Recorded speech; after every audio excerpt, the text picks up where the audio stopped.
Jesse White is the type of classic character actor who has somewhat disappeared from modern film and TV. You didn't hire him for romantic leads or adventure films. He filled out the cast nicely when you needed somebody that had unbridled sarcasm. He had that signature delivery and demeanor. He was just wonderful in TV and film. Jesse was born in January of 1917, and he was born Jesse Mark Weidenfeld. He was born in Buffalo, New York, but he was raised around Akron, Ohio. When he was 15 years old, he made his first amateur appearance on local stage productions. He worked many jobs during the 1930s, and those included selling beauty supplies and lingerie, but he always aspired to be an actor. He eventually moved to Cleveland, Ohio, and there he began his career in vaudeville, traveling widely before he landed his first role on Broadway. He made his debut on Broadway in 1942 in The Moon is Down. He followed that with a successful performance in the role of a sanitarium orderly in the popular play Harvey. He would later on reprise that role in the 1950 film version and the 1972 television movie. The movie Kiss of Death in 1947 was where he made his film debut. It was during the 1950s when he began landing roles on television shows like the Danny Thomas Make Room for Daddy show and Peter Lawford's Dear Phoebe. He landed a semi-regular role as Cagney Calhoun on Private Secretary, starring Ann Sothern. That role led to another semi-regular role as the character Oscar Pudney on CBS's The Ann Sothern Show in 1960. He made appearances in Designing Women in 1957, The Bad Seed in 1956, and Marjorie Morningstar in 1958 that had Natalie Wood and Gene Kelly in it. One of his great roles was on The Real McCoys. He portrayed a fast-talking used car salesman called San Fernando Harry in the segment The New Car. The Real McCoys was on ABC, and it starred Walter Brennan, Richard Crenna, and Kathleen Nolan. He clashes with Walter Brennan in that episode. From 1958 to 1965, he made 5 guest appearances on The Perry Mason Show. And then there's just a plethora of shows in the 1960s that he appeared in. He appeared in The Twilight Zone, The Dick Van Dyke Show, Donna Reed, The Andy Griffith Show, The Munsters, The Beverly Hillbillies, The Addams Family, I Dream of Jeannie, and the list just kind of goes on and on. He was also in It's a Mad, Mad, Mad, Mad World in 1963. But it was in 1966 where he accepted the role of Denali in The Reluctant Astronaut. This changed his life forever. Don Knotts by then had left the Andy Griffith Show and had signed a multi-show contract with Universal. And one of the shows that Universal was making starring Don Knotts was The Reluctant Astronaut.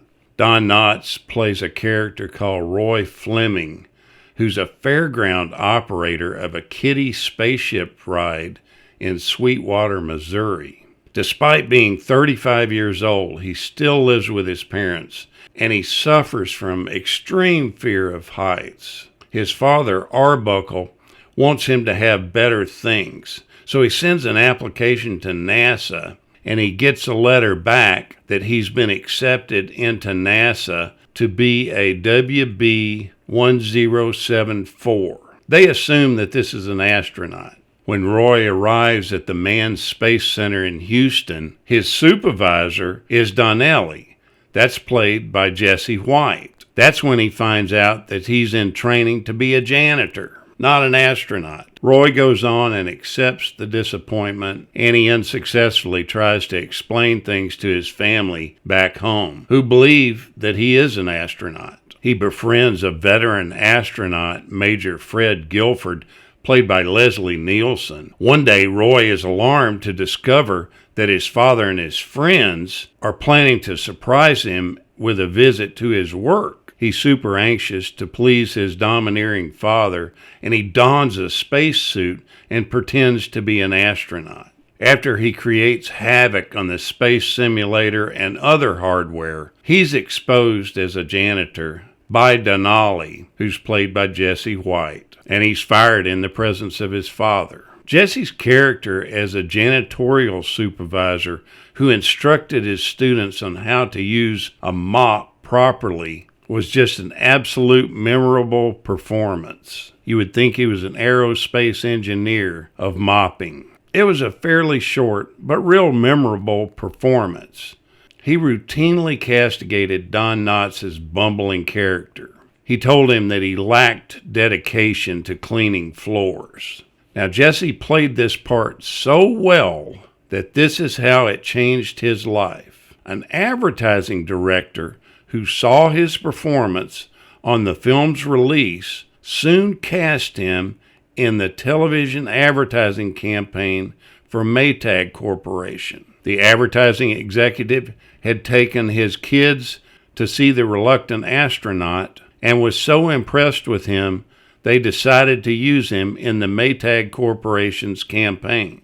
He played the role of the lonely Maytag repairman, a man with nothing to do as a result of the company's products being just absolutely dependable. In one of the campaign's first spots, his character unmistakably alludes to his former role as Denali on the Reluctant Astronaut when he says, "At ease, men. Now you men have all volunteered to be Maytag repairmen, so I'm going to give it to you straight. Maytag washers and dryers are built to last. This makes the Maytag repairman the loneliest guy in town."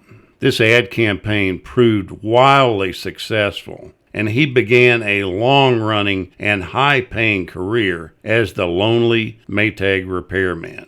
Jesse continued on appearing in both television and films during the many years of the Maytag repairman campaign ad. His final role was a small but pivotal part in the 1993 Joe Dante comedy Matinee starring John Goodman, and his last TV role was an episode of Seinfeld in The Cadillac. Jesse did a ton of voiceover work too.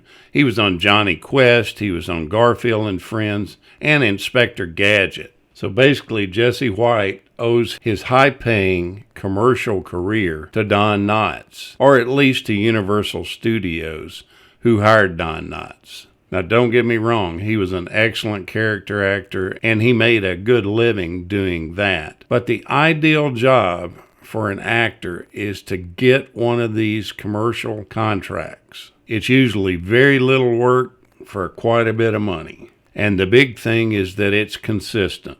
Jesse White died of a heart attack following surgery 6 days after his 80th birthday in January of 1997. He's interred at the Mount Sinai Memorial Park in Los Angeles.